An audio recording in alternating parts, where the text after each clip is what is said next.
Bienvenidos a todos. Estamos con la doctora Shulamit Goldsmith una vez más para hablar de un tema muy interesante, desde los aztecas hasta los chilangos, epidemias, pandemias y endemias. Shulamit, muchísimas gracias.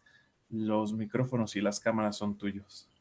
Gracias a ti, Alberto, y gracias a todas las personas que están conectadas. Quiero agradecer este espacio nuevamente, este maravilloso espacio que nos brinda la tecnología, que nos brinda la KEILE, para estar a la vez a distancia, pero a la vez juntos, para una charla que espero sea interesante, la cual voy a exponer y después esperaré sus preguntas y sus comentarios. Bueno, como dijo ya Alberto, el tema es desde los aztecas hasta los chilangos, pandemias, endemias y epidemias. Claro que ya sé que estas palabras ya las tenemos hasta el hartazgo, sobre todo la pandemia, pero yo voy a enfocar esta charla desde el punto de vista histórico. O sea, cómo hemos vivido desde nuestros antepasados indígenas hasta el día de hoy, que nosotros somos, pues, los chilangos.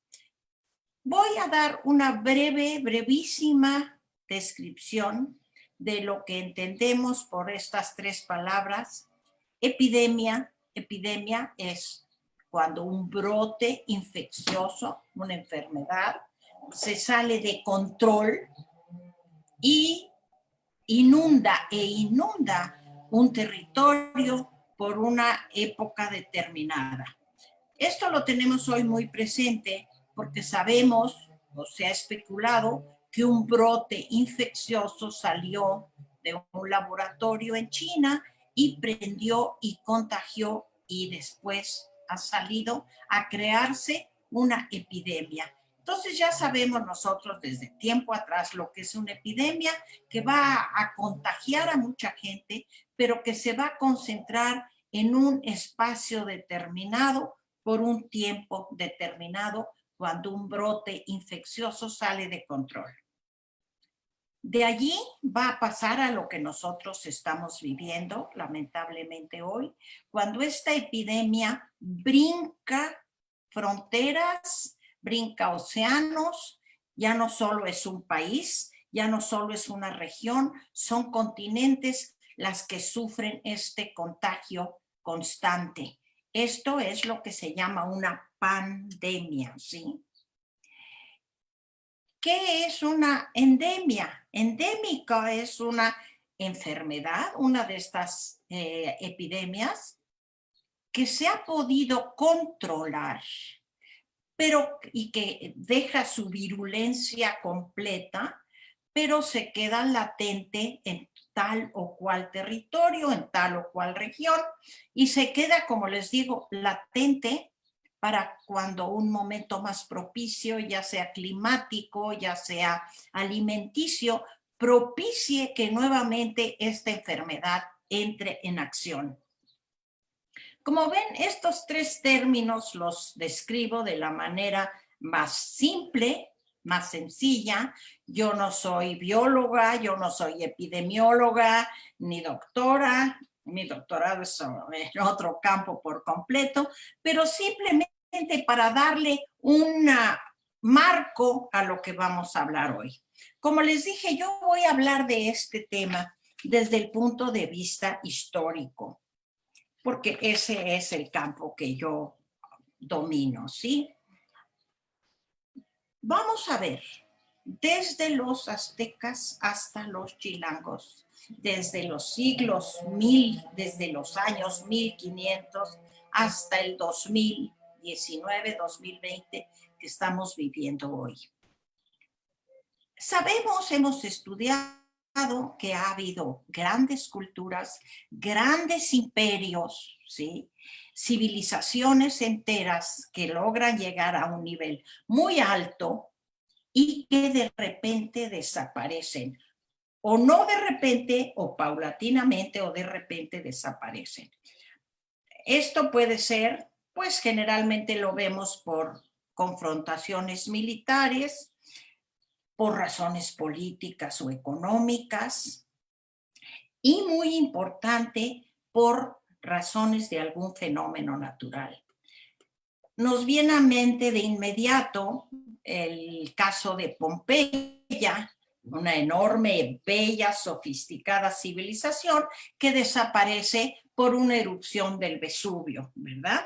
Todos lo hemos sabido. Hay otras civilizaciones, muchas de las que nos tocan cerca, que desaparecen por falta de agua. Eso es muy conocido de grupos o por los deshielos tiempísimos atrás o por la falta de agua, ¿sí? Pero en el caso que nosotros vamos a tocar hoy, voy a hablar del caso de los aztecas, como se llama nuestro tema, de los aztecas hasta el día de hoy. Primero que nada, término azteca equivocado. Aztecas son aquellos primeros pobladores que salen de la tierra de Aztlán, ¿sí?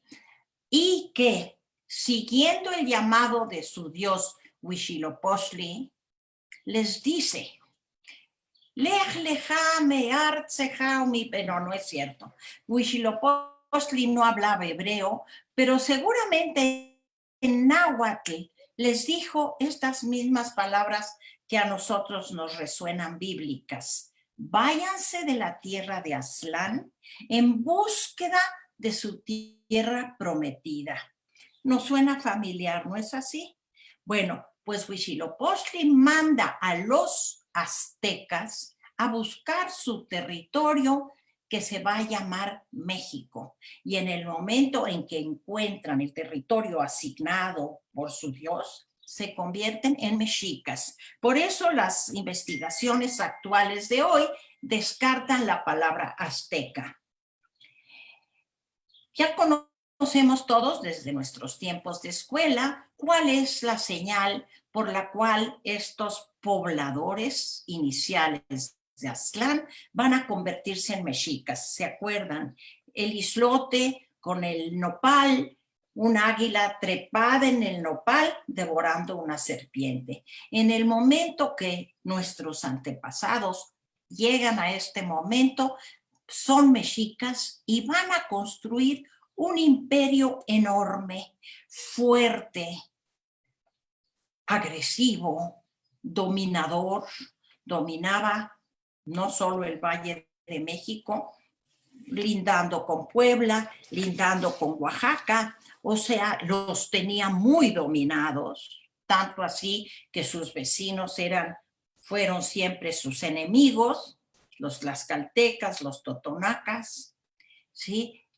Pero aquí lo que a mí me interesa preguntarnos es, ¿cómo es posible que este territorio, este imperio, una verdadera civilización, lo sabemos por sus pinturas, por sus pirámides, por su astronomía, este gran imperio fuerte, rico, porque tenía a todos sus vecinos cargados de fuertes tributos, es derrotado por 400 conquistadores que llegan en 1520, 21, etcétera.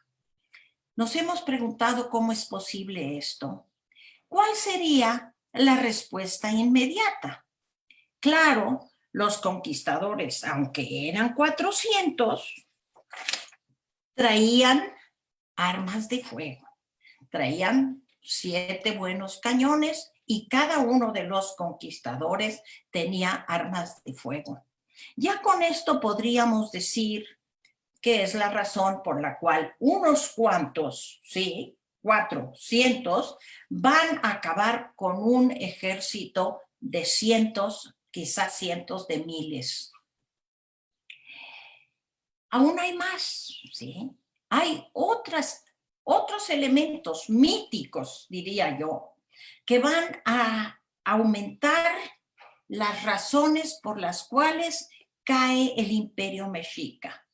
Uno de ellos, y por eso digo mítico, por el caballo.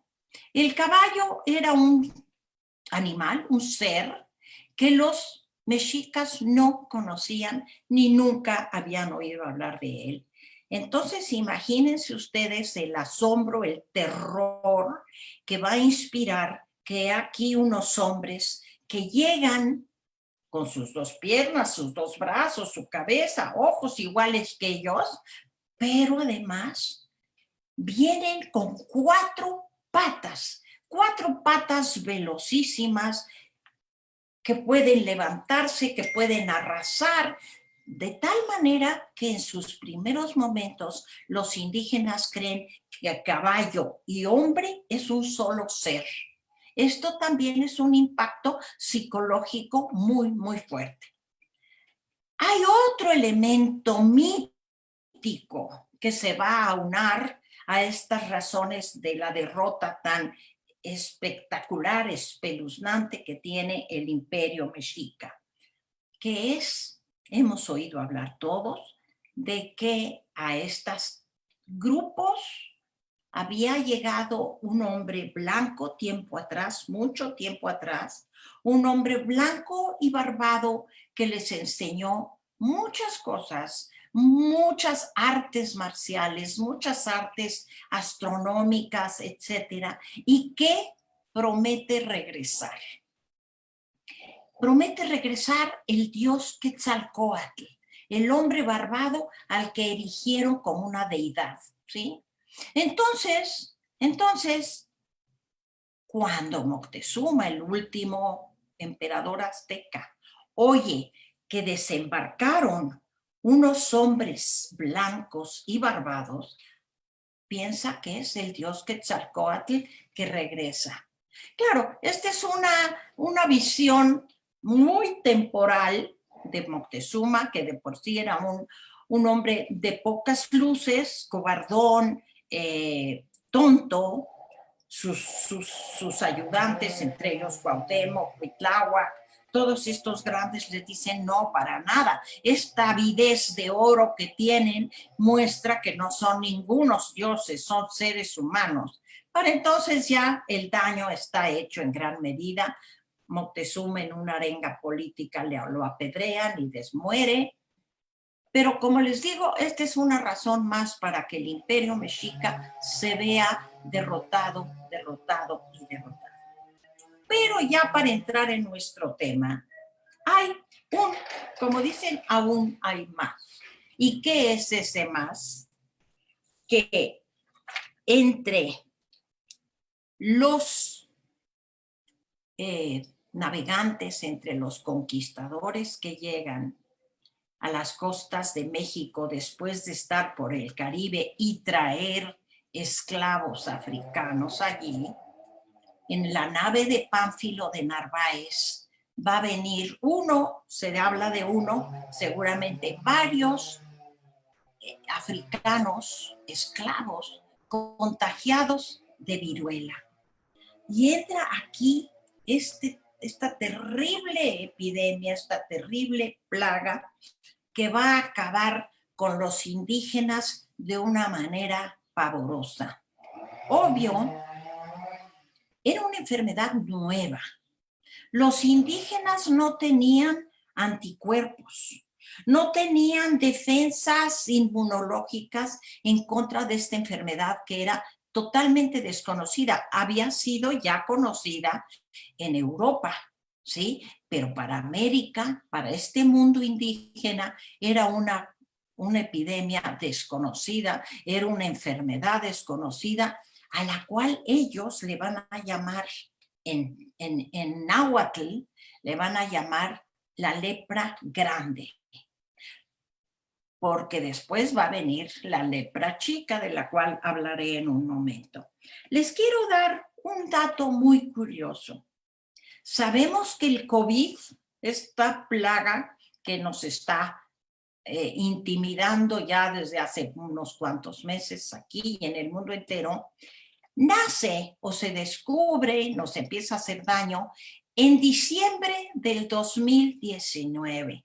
Pues fíjense qué curioso, en diciembre de 1519, o sea, 500 años atrás, los relatores conquistadores, los relatores españoles, nos hablan de que surge esta primera epidemia de viruela de 1519 y ahora nosotros en diciembre de 2019. Eso es solo un dato curioso, pero lo que les decía yo, que ante no tener defensas inmunológicas, esta enfermedad va a acabar con la población indígena, de tal manera que los propios relatores españoles nos van a decir que muere entre 1/3 y 1/2 de la población mexica y también otros pueblos vecinos, ¿sí?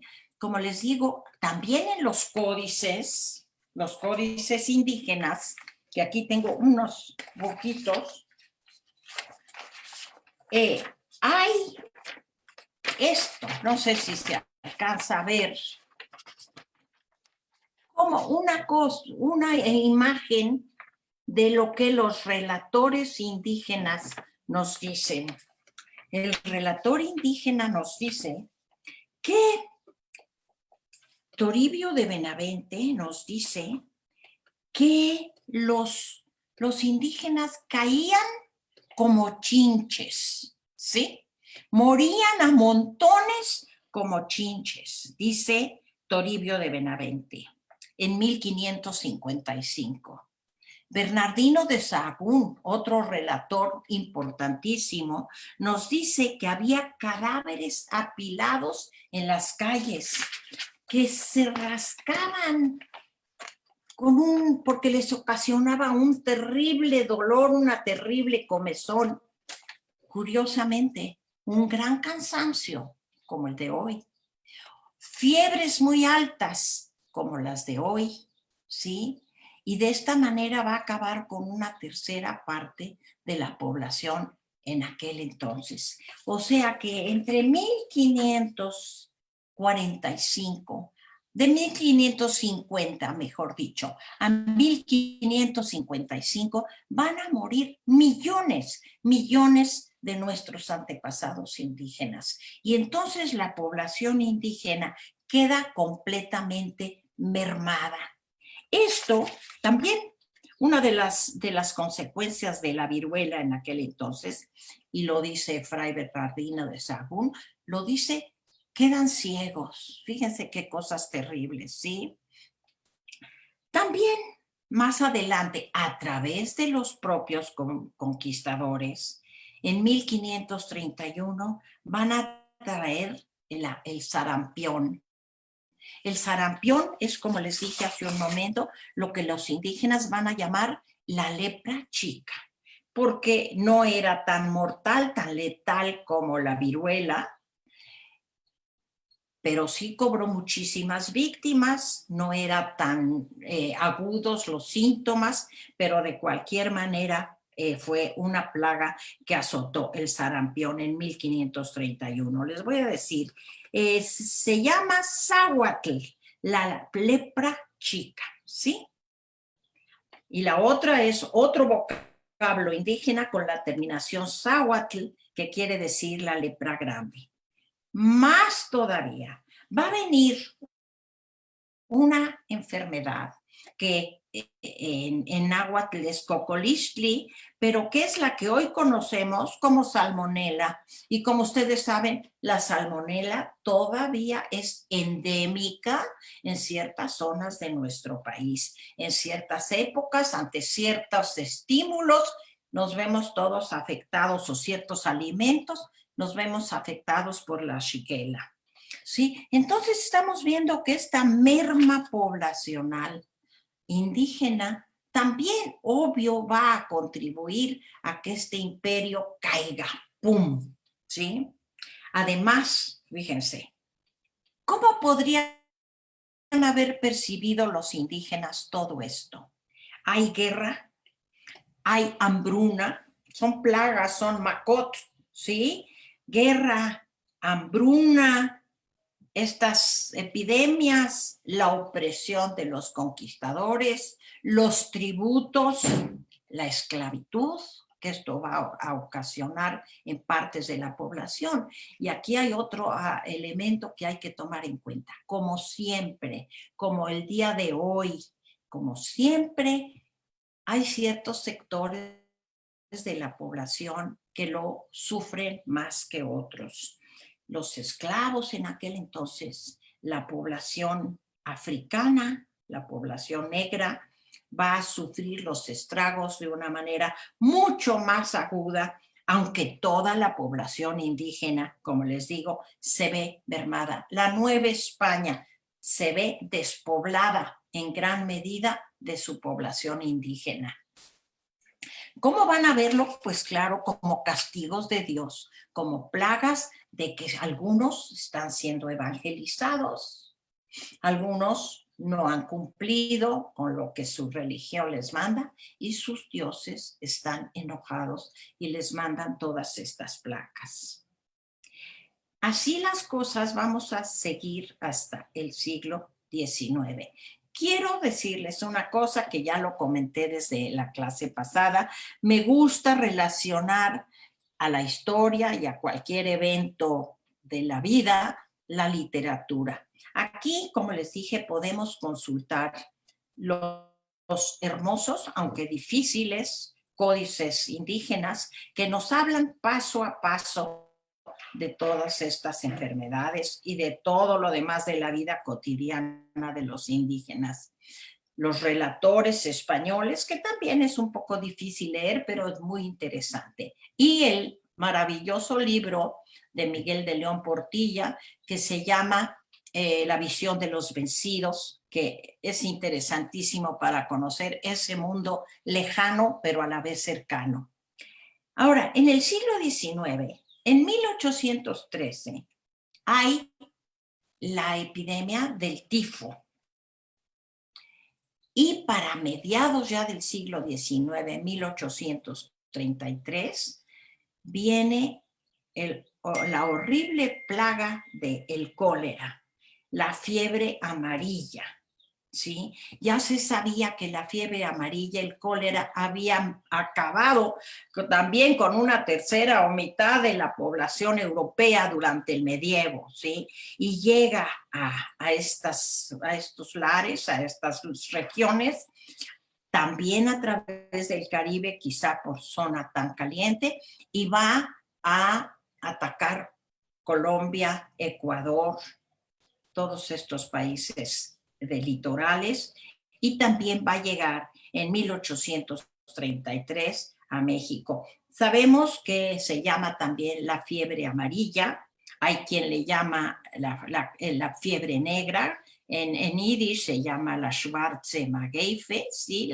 la plaga negra, que es terrible, y que fíjense, esta se va a erradicar en México hasta 1950.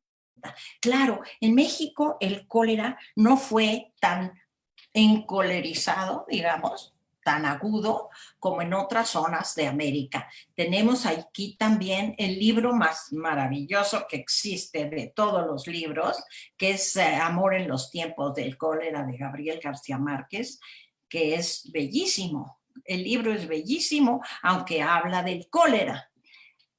También hay un libro horrible sobre esto, tanto García Márquez como el que les voy a mencionar ahorita, Premio Nobel de Literatura, Albert Camus, que nos habla de un libro que se llama La peste y que ya sitúa al cólera en Europa en el siglo XX.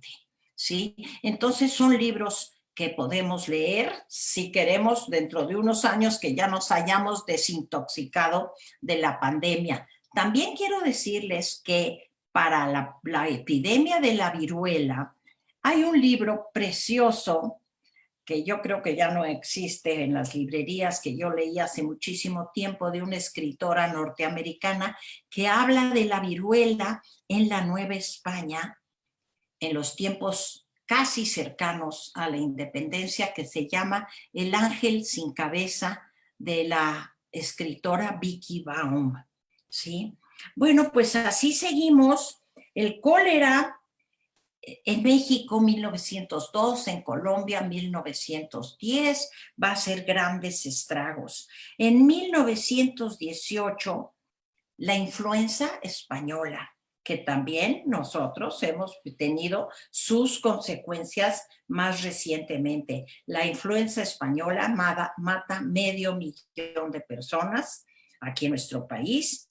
Luego el paludismo. El paludismo estaba endémico y siguió endémico hasta 2002, ¿sí? Endémico quiere decir, como les comenté antes, no está ya en sentido de epidemia, ¿sí?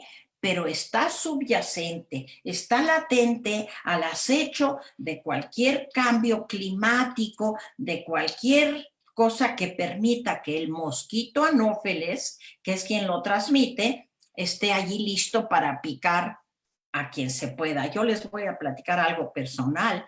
Por ahí de los años, principios de los años 50, cuando yo era una chiquilla,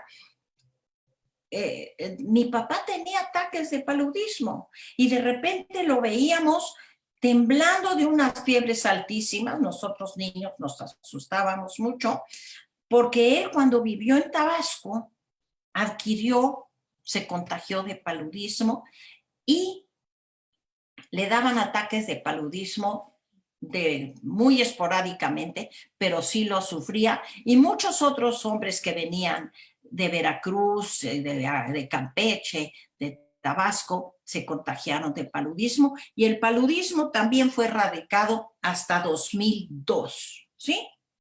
Ahora, todos nos acordamos, creo, quizá no todas, porque no todas tienen la edad, pero las que ya pasamos cierta edad, nos acordamos muy bien de la epidemia de poliomielitis, o como se llamaba entonces, la parálisis infantil. Curiosamente, esa epidemia, a diferencia de la de hoy, que dicen que ataca más a la gente mayor, lamentablemente cobró sus víctimas entre los niños y los jóvenes. Por eso se le llamó parálisis infantil. Después, como les dije, esta enfermedad afortunadamente pudo ser erradicada.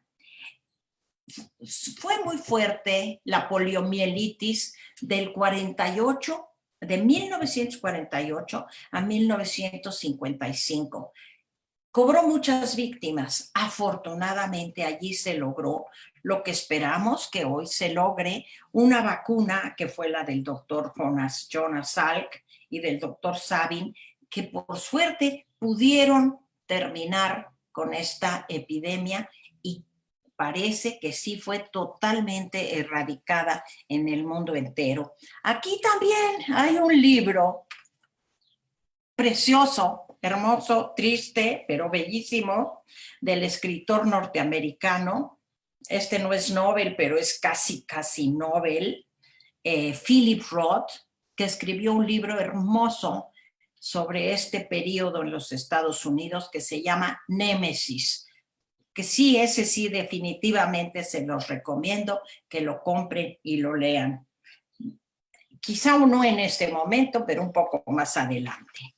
Bueno, a principios, ya en este siglo, en 2009, además de la que les dije anteriormente, la H1N1 fue también, como la de hoy, una pandemia. Atacó 74 países. No es de la envergadura de la de hoy, que ha atacado al mundo entero y que ha paralizado al mundo entero, pero una enfermedad que se reporta en 74 países es una pandemia terrible, ¿sí? Esta es una plática que, como les digo, ya nosotros de la palabra pandemia ya ni la queremos oír.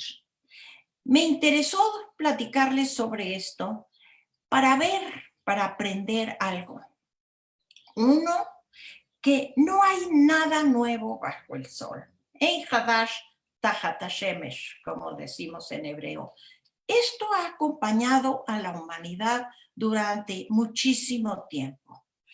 Pero ¿qué aprendemos también? Otro, lo que les dije, que estas terribles enfermedades atacan con mayor agudeza, con mayor fuerza a las poblaciones vulnerables y lo estamos comprobando hoy día a día. Pero no es nada más, son democráticas, las enfermedades son democráticas, pero por las condiciones de desigualdad las sufren más las poblaciones vulnerables, vulnerables en todos sentidos. Pero ¿qué otra cosa aprendemos mucho más? Que el mundo sigue adelante. ¿Quién nos iba a decir que una Europa que en los siglos XIV, XV sufrió la pérdida de la mitad de su población en las ciudades medievales? ¿Quién nos iba a decir que esta población indígena que se ve mermada en una mitad también, que mueren 15 millones de indígenas, vamos a crecer a ser el México de hoy?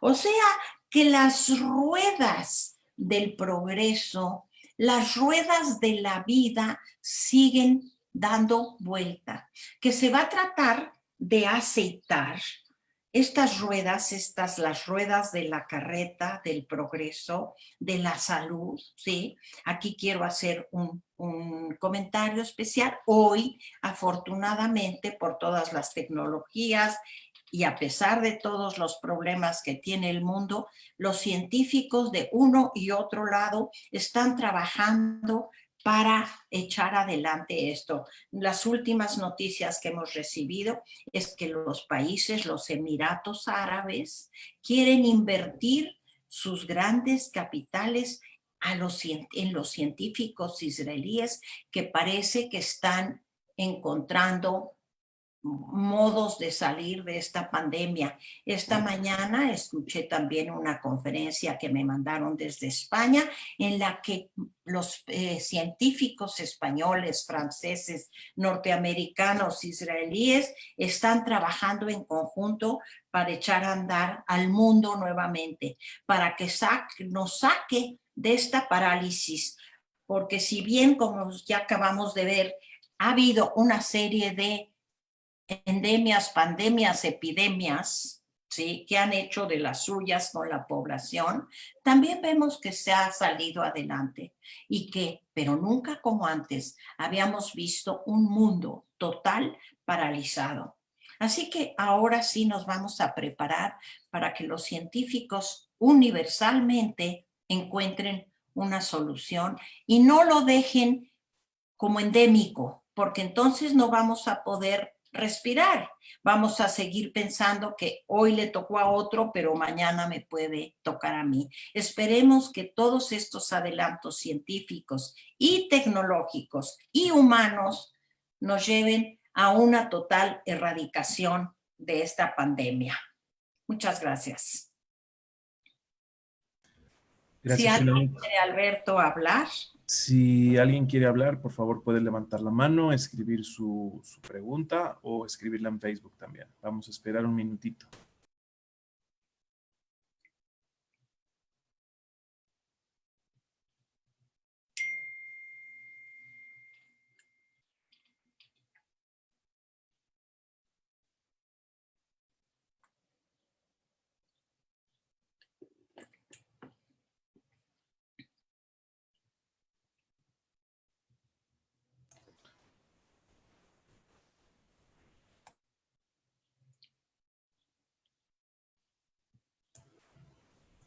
Adelante, Raquel.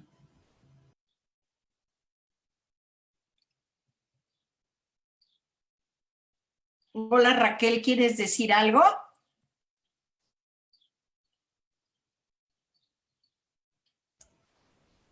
Raquel, ¿puedes abrir tu micrófono, por favor?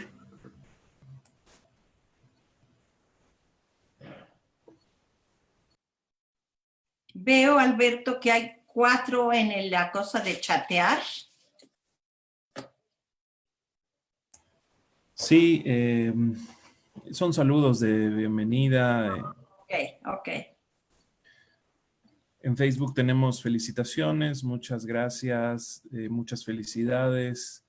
Te dice Jackie, Atri, Silvia Turek, muy atenta a la plática. Shuli Mendelssohn, un gran saludo. Manuel Berbitsky, un gran saludo. No sé si alguien más quiere decir algo más. ¿Ya me escuchas, Shulamis? Sí, sí, te escucho, Raquel.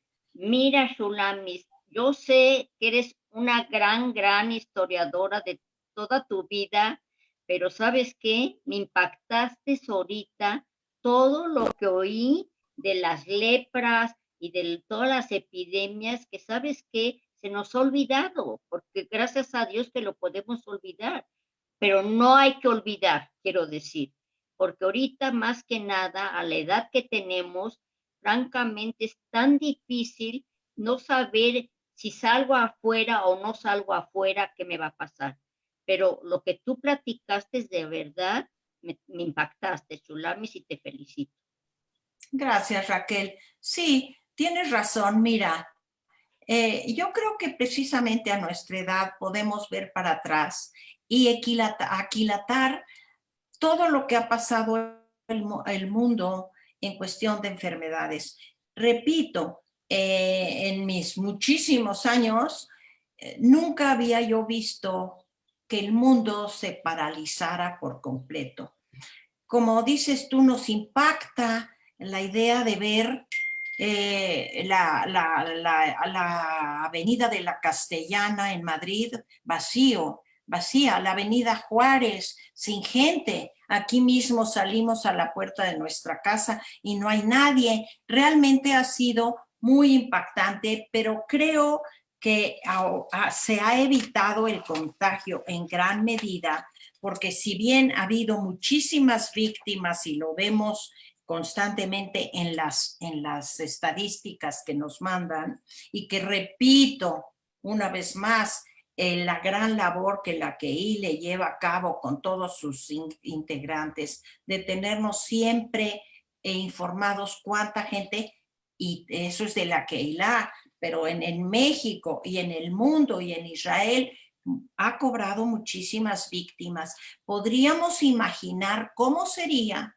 si no hubiéramos sido lo suficientemente disciplinados para acatar las reglas que nos han impuesto. Yo, así como estoy impactada por la parálisis mundial, estoy impactada como los mexicanos que somos indisciplinados, como los israelíes que son rebeldes, como tantas poblaciones nos hemos podido guardar y obedecer. Entonces yo creo que dentro de todo hay muchas lecciones que debemos aprender y que vamos a lograr, esperemos, como estamos ahorita, un mundo mejor, un mundo de menor desperdicio, un mundo de mayor apreciación de la naturaleza, de convivencia humana. Estamos viendo que los jóvenes se están embarcando en acción social. Entonces yo creo que a pesar de todo es una gran lección para la humanidad. Gracias, Shulamis, muy amable. Gracias a ti, Raquel.